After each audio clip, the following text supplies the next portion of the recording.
Vichana Bhava Girivadadhari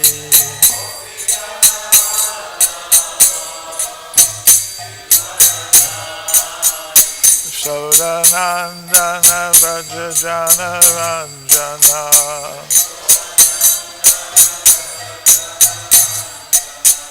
Yamuna Tira Vanachari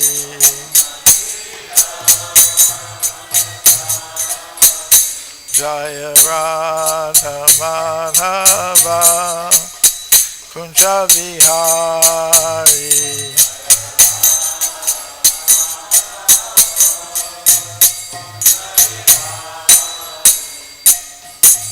Jayam Vishnupad Paramahamsa Parvajakacharya Astatara Sata Śrī Maitreya's Divine Grace A.C. Bhaktivedanta Swami Prabhupada Ki Jai Natakoti Vaishnava Vrinda Ki Jai ISKCON Founder Acharya Srila Prabhupada Ki Jai Grantaraj Srimad Bhagavatam Ki Jai Gaur Premananda. All glories to the assembled devotees. All glories to the assembled devotees. All glories to the assembled devotees. All glories to Sri Sri Guru and Gauranga. Glories to Srila Prabhupada.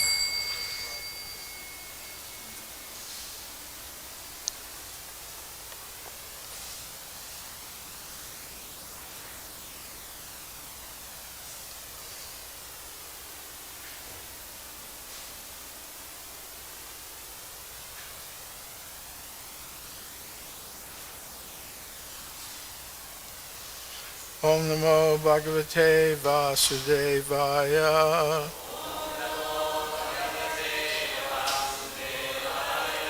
Om Namo Bhagavate Vasudevaya.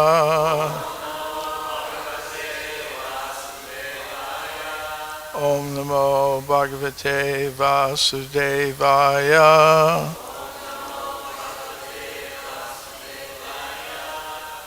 Srimad Bhagavatam, Canto 3, Chapter 33, Text 12, Activities of Kapila.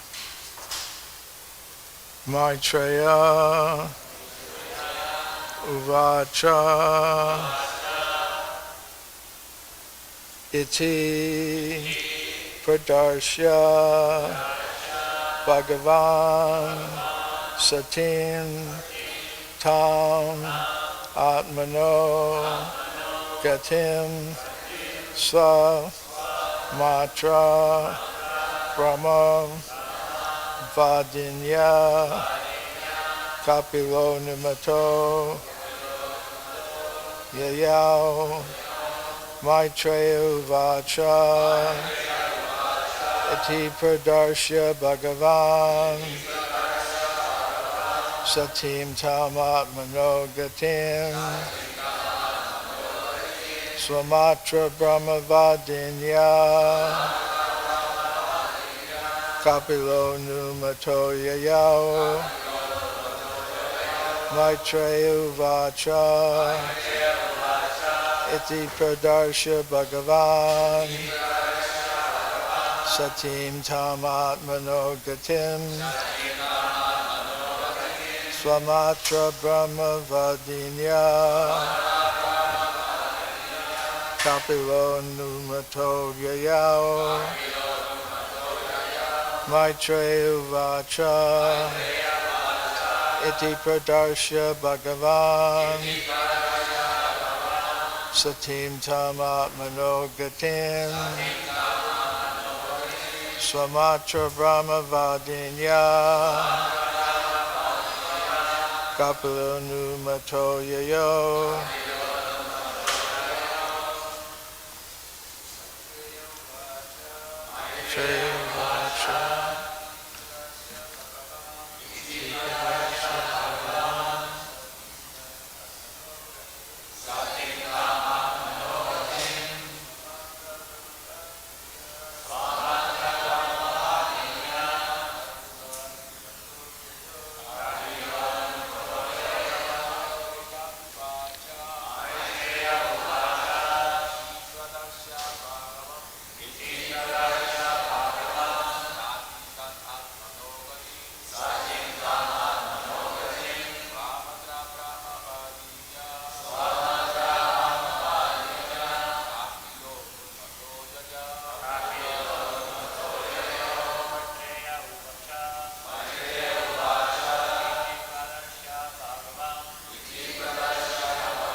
Vaishnavis.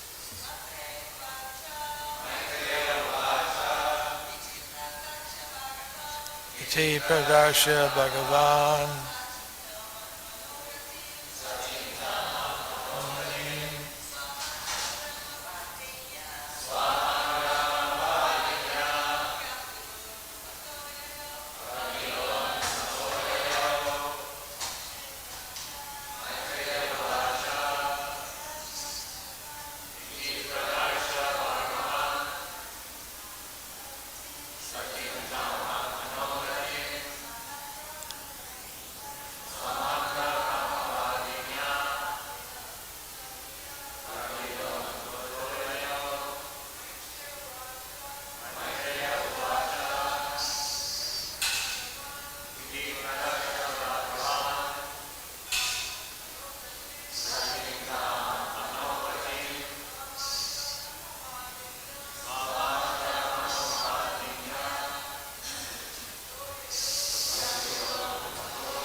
Maitreya uvāca. Maitreya said, iti, thus, pradarśya, after instructing bhagavān, the Supreme Personality of Godhead, satīṁ, venerable, tam, that, ātmanaḥ, of self-realization, gatim, path, sva-mātrā, from his mother, brahma-vādinyā, self-realized, kapilaḥ, Lord Kapila, anumataḥ, took permission, yayau, left. Translation and purport by His Divine Grace, A.C. Bhaktivedanta Swami Prabhupada. Translation. Śrī Maitreya said the Supreme Personality of Godhead, Kapila, after instructing his beloved mother, took permission from her and left his home, his mission having been fulfilled. Purport. The mission of the appearance of the Supreme Personality of Godhead in the form of Kapila was to distribute the transcendental knowledge of Sankhya philosophy, which is full of devotional service. Having imparted this knowledge to his mother, and through his mother to the world, Kapila Dev had no more need to stay at home, so he took permission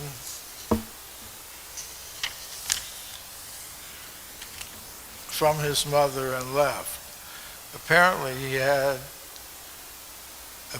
he left home for spiritual realization, although he had nothing to realize spiritually, because he himself is the person to be spiritually realized. Therefore, this is an example set by the Supreme Personality of Godhead while acting like an ordinary human being, so that others might learn from him. He could, of course, have stayed with his mother, but he indicated that there was no need to stay with the family. It is best to remain alone as a brahmachari, sannyasi, or vanaprastha, and advance and cultivate Krishna consciousness throughout one's whole life. Those who are unable to remain alone are given license to live in household life with wife and children, not for sense gratification, but for the cultivation of Krishna consciousness. Om Jnana Timirandasya Gananjana Shalakaya Chakshurunmilitam Yena Tasmai Shri Gurave Namaha. Shri Krishna Chaitanya Prabhu Nityananda Shri Advaita Gadadhar Shri Gaura Bhaktivinoda. Krishna Hare Krishna Hare Hare Hare Rama Rama Rama Hare Hare. So, here in this purport, Srila Prabhupada is saying it's best to remain alone as a brahmachari, sannyasi, or vanaprastha. This is part of the varnashram system that Krishna himself says he creates, he manifests for the benefit of human society. And Chaturvarnyamaya Shrisham Guna Karma Vibhagashaha. So Krishna says he's established this system of varnas and ashramas. The varnas are the occupational duties of brahmana, kshatriya, vaishya, and sudra. In other words, the intellectual or spiritual class, the administrative class, the wealth-generating class, and also the artisans. And then there are even people beyond that system, which most of us would fall under in terms of our original birth. And then there are the ashramas, the different stages of life. The brahmachari or brahmacharini student stage, the householder stage, the retired stage, and the renounced stage. So, although Srila Prabhupada here says that the brahmacharis, the sannyasis, and the vanaprasthas are alone, elsewhere in the Bhagavad Gita, where the qualities of devotees are being listed, he says that one of the characteristics of the renounced order, especially the sannyasis, is that they are abhayam, fearless. And they're fearless, Srila Prabhupada explains, because they realize they're never alone. They're with Krishna. Krishna is present in the hearts of everyone. Sarvasya chaham hridisani vishto. He's in the hearts of everyone, guiding and protecting them. So the sannyasi is never really alone, a person in the renounced order of life. And by implication, neither are the brahmacharis and the vanaprasthas alone. Of course, that's a special sense of the word, because sannyasis are often with other people. Vanaprastha may be living with his wife in a retired position. Brahmacharis may be with other brahmacharis or their teachers. So alone means in the sense of not being married. Of course, that doesn't mean in strict Vedic civilization that you could associate freely with the opposite sex and not be married, but it just means that in strict Vedic civilization, alone means being without a wife. So you can sense what that means when you consider what we are in terms of the Sankhya philosophy that was being taught by Lord Shiva.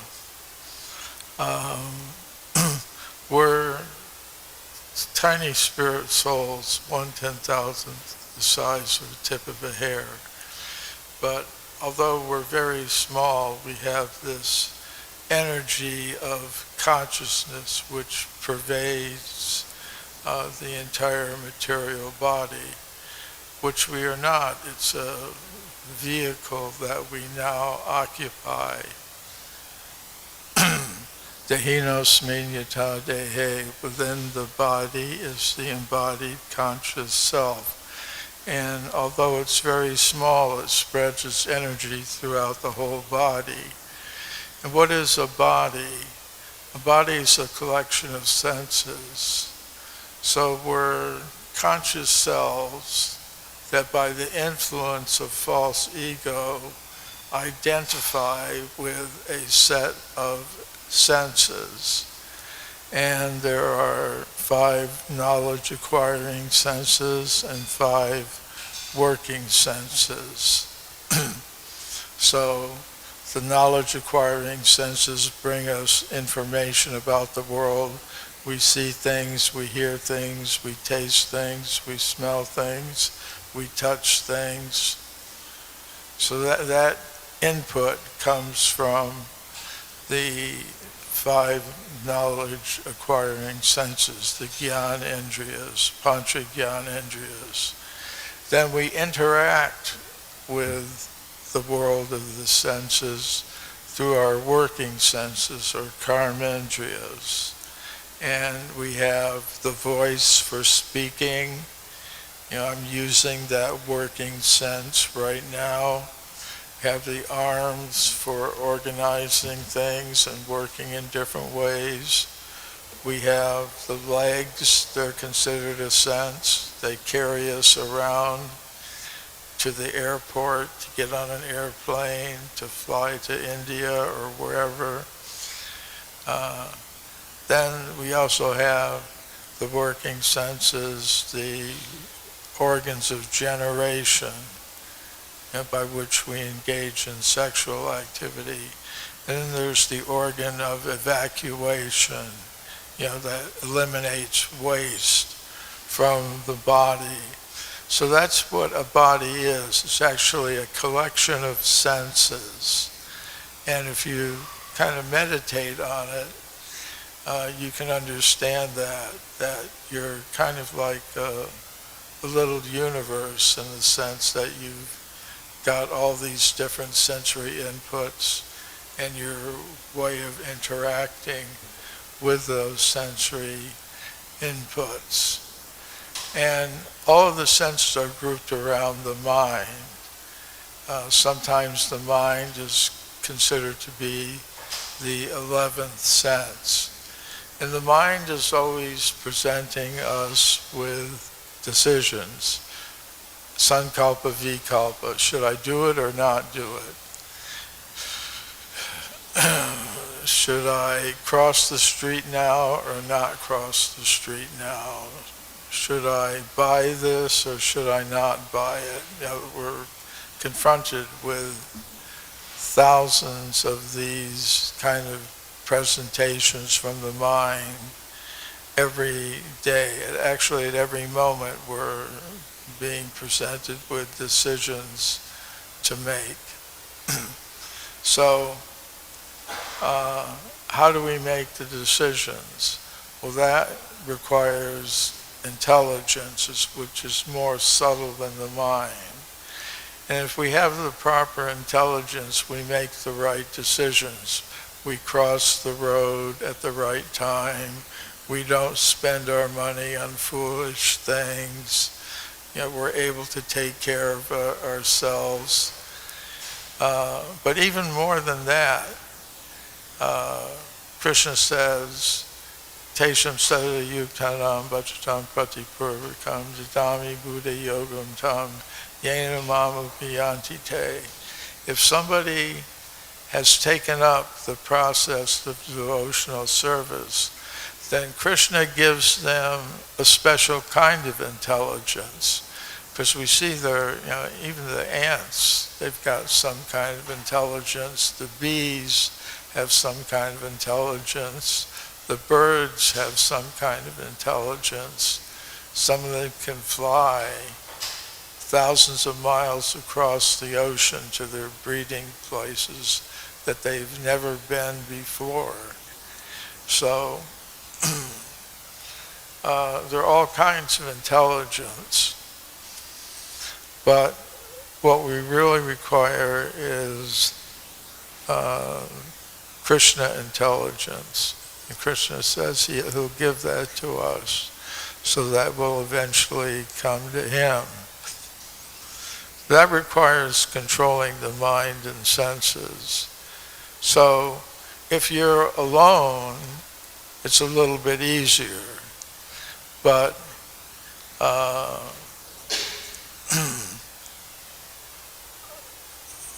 when one is not alone but is connected with another person, then you've got two of those sets of senses, two of those minds and intelligences in very close contact with each other.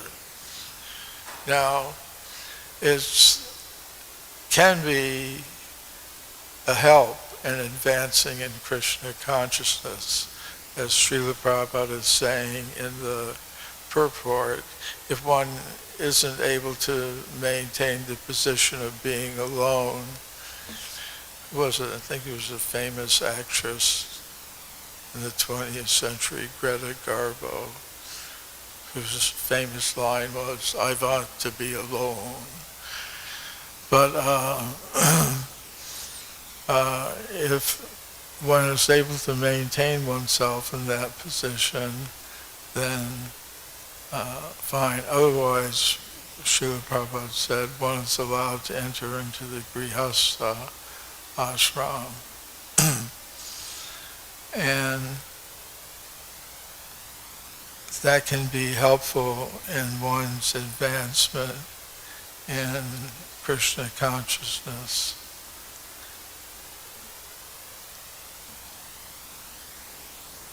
Because if the two together can assist each other to control their minds and senses and take advantage of buddhi yoga, if by their service to Krishna they're able to make the proper decisions guided by the intelligence that Krishna gives them, they can advance themselves in Krishna consciousness and help others do the same. There's so many wonderful examples in our movement of devotees who have done that, and so many examples in the Shastras. So it's said here that Kapila, Lord Kapila, because he had communicated, he had taught his mother the principles of this divine Sankhya philosophy, and through her, the world, he felt he could leave home. Elsewhere in the Srimad Bhagavatam and Srila Prabhupada's purport, says he has his own Vaikuntha planet, Kapila Vaikuntha.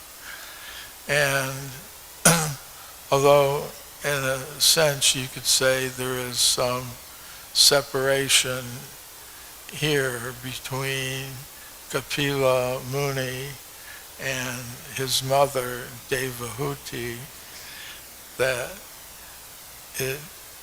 it's only apparent because Srila Prabhupada states that Devahuti went to Kapila Vaikuntha to be there eternally with her son, beloved son, Kapila. I don't know if Kardama Muni went there too. Didn't see any statement about that. So,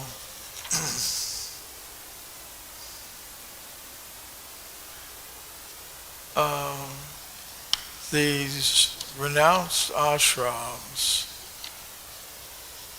which are all based on the principle of brahmacharya, celibacy. Srila Prabhupada said that even his grihastha disciples who are following the regular principles, they can also be considered brahmacharis. So it's a little bit of a puzzle for modern science because according to their theory of evolution, success in life means to pass on your genes to the next generation. In other words, you have to reproduce. So it's kind of a problem for them to explain why people would become voluntarily celibate. Seems to be anti-evolutionary in the sense. But there are different kinds of evolution. They talk about the evolution of the material body, which is temporary. But in our study of the Sankhya philosophy, we learn what's actually evolving is the soul. Now, the soul is full of desires, and according to the state of the subtle material body, composed of mind, intelligence, and false ego, according to the state of the subtle body, which contains all of the accumulated material desires and the results of activities that the living entity has performed, maybe over the course of millions of lifetimes in the material world. According to the state of the subtle body, at the time of death, one gets the next gross physical body. So it's actually the soul that is evolving through these different bodily forms until it gets to the point of muktir hitvanyata rupam svarupena vivastati, when it gives up all identification with the different material bodily vehicles that it can inhabit, then at that, and becomes situated in its real identity, jivarasrupa krishnara nityadas, then it has achieved the success of evolution. And one can achieve that success in a life that is spent, in Srila Prabhupada's terms here, alone.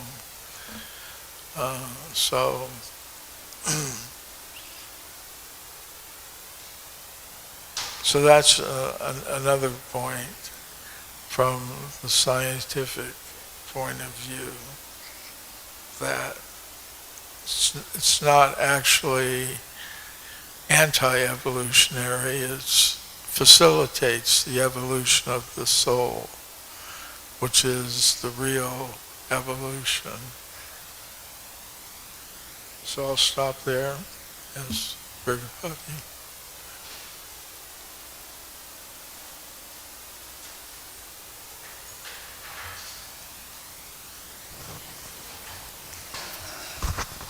Thank you, Drutakarma Prabhu. At the earlier part of your class, you were talking about intelligence, and you were saying how the ant has intelligence and the bee has intelligence, and of course, human beings have intelligence, and you could see it. It's evidenced, by all the things they can produce. But then you mentioned how there's a special type of intelligence that one gets when they're trying to progress in spiritual life. Krishna gives intelligence to somebody who's trying. So, how do we, practically speaking, how do we experience that intelligence, and at different stages of our devotional service? How is that intelligence experienced as neophytes, as, kind of progressed a little bit? And could you say something about that? Yes, well, gradually we have to come to the point of understanding we're reciprocating with Krishna. Krishna is in the hearts of everyone. Sarvachuchaham hridasanvishto matasmriti jnanam upavanam cha. From me come memory, knowledge, and forgetfulness. So he's also guiding the activities of the living entities. So when I forget something, I realize, well, where's that forgetfulness coming from? It's coming ultimately from Krishna. If I remember something, then where's that coming from? The ability to remember verses, or remember names and faces, memorize things. That's coming from Krishna. Knowledge. If I have some knowledge of something and I'm able to speak about it intelligently, where is that coming from? It's coming from Krishna ultimately. So Krishna within the heart is the Chaitya Guru, the original Guru of everyone. And when he sees that a soul has developed some desire to approach him, the soul has turned away from Krishna and has been trying to enjoy itself independently. And Krishna's been giving them, those souls, the intelligence, how to try to squeeze some enjoyment out of these material bodies and material situations that we find ourselves in. But if Krishna detects within the heart that the soul is gotten tired of that, wants to come to its natural position, then from the external point of view, Krishna manifests himself as the different types of gurus, pradarśya gurus, the gurus, the devotees who initially lead us into the Krishna consciousness movement, into the association of devotees. And then we have different instructing gurus, like somebody may be out in the streets of Santa Monica or Beverly Hills or East LA, wherever, and they just happen to meet a devotee who tells them, well, yeah, there's this temple in Culver City, you can go there, you can visit it. You know, the person who initially draws one's attention to the Krishna consciousness movement, then they come and then say, oh, what do I do about here? You offer these flowers to our founder Acharya, Srila Prabhupada. Various instructions are given. And then eventually one may take shelter of an initiating spiritual master who also gives instructions. So we should recognize how Krishna is reciprocating with us, Because eventually that's what we're meant to come to, Krishna consciousness. It's not that we're doing something else, and our relationship with Krishna is way down the line somewhere. The relationship is there now, we just have to recognize it.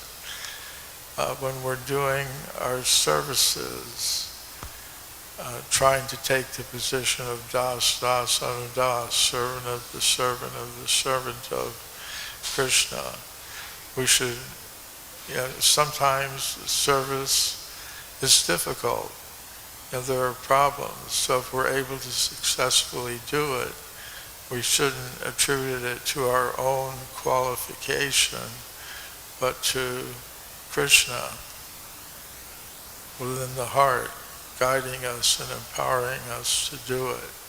Or if there's some difficulty, you can see it as a test from Krishna. So, in different ways, devotees have to begin to realize at some point that Krishna is reciprocating with them through the other devotees, through the various types of spiritual masters, through his holy name, through his prasadam, through his transcendental literatures, which are there for us to take shelter of,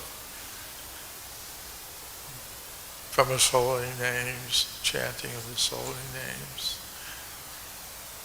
Yeah, thank you. Anybody else?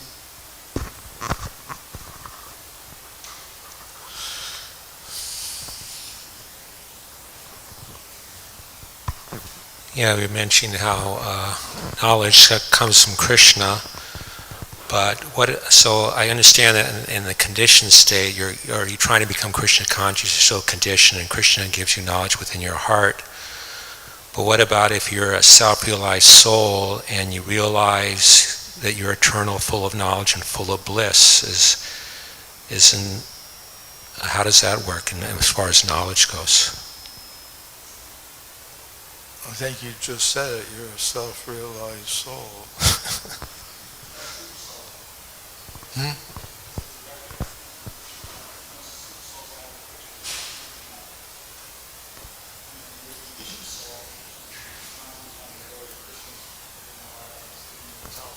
Say somebody becomes a pure devotee, are they getting intelligence from super soul, or is it some more direct type of thing?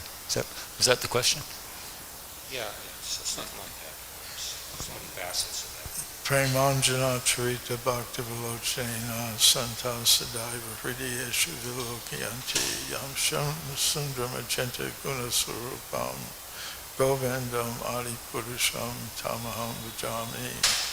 When your eyes are smeared with the salve of prema, pure love for Krishna, you can always see Krishna in his form as Shyamasundar within the heart. Of course, Dhruva Maharaj, he saw Krishna within the heart, then saw Krishna externally, and then vanish. Or like the gopis in the rasa dance, they were dancing with Krishna, speaking with Krishna, then he disappeared.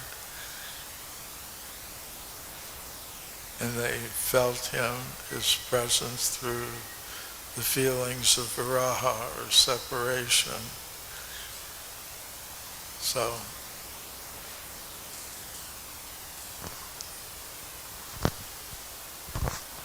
thank you, Prabhu, for such a wonderful class. So can we say that until the stage of Bhava, the super soul stays with the living entity? So when we get prema, so the super soul is no more with the living entity, and the personal relationship between the soul and Krishna is established? Can we say like that? I don't know if I understand exactly what So can we say if the super soul stay with the living entity until the stage of Bhava?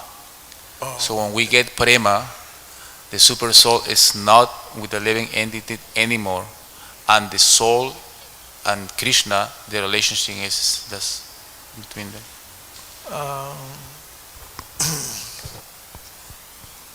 Well, yes, I think you can say that. Srila Prabhupada said sometime, you perform devotional service, eventually you'll be able to see Krishna face to face, interact with him.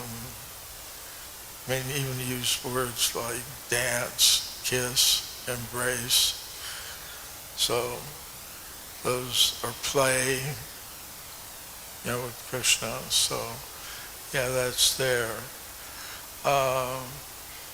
One thing that's kind of always intrigued me, it's like Srila Prabhupada is saying here, Kapila didn't have to go and practice self-realization because he is the person who has to be realized. He's already there. But still, because he's in human society, he goes somewhere to practice self and God realization, although he's the actual state.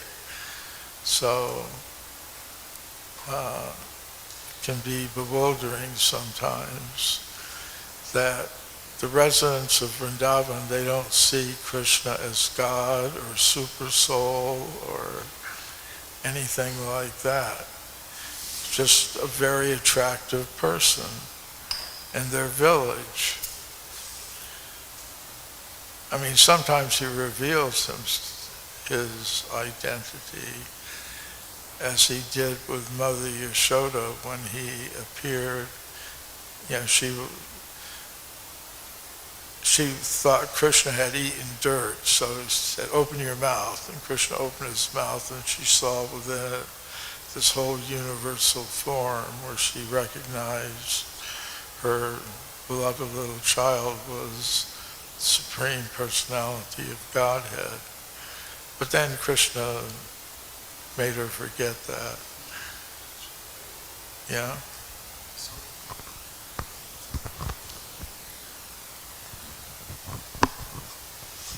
Prabhu, I just have a comment in regard to the question of Narottam Das, Namrutamacharya, and maybe Ravindranath, that in the Battle of Kurukshetra, in Mahabharata, we know the story of Krishna being present when his pure devotees, Arjuna was there, Bhima was there, Draupadi was there, and we know the incident when Ashvatthama was brought to justice, and Bhima said, "Kill him." Draupadi says, "No." And Krishna also kill him. So Krishna was physically present there. He didn't say anything. He said, "Okay, Arjuna, what are you going to do now?" He didn't speak, like he didn't give them the instruction, like, "Do this," but he said, "What are you going to do?" But actually, he inspired Arjuna within the heart to do the correct thing, being a pure devotee. So I don't know if that will answer that. Paramatma, functions in this material world, we know that. But in that particular case, Krishna was there physically, and he inspired Krishna within, just being silent, but he spoke. He said, "What are you going to do? I want you to please me, please your wife, and please your brother." So Arjuna got inspiration to do the right thing when we know that he killed him by cutting the jewel in his head. I don't know if that will be the inspiration came from the Krishna, from the super soul, because Krishna was physically present. He could just say, "Arjuna, do this," and that's it. But he didn't. He says, "What are you going to do?" It's like a test. But that can be only done if you are at the level of someone who has Krishna prema. Because those devotees, they have Krishna prema. So Krishna could say that. Through Paramatma.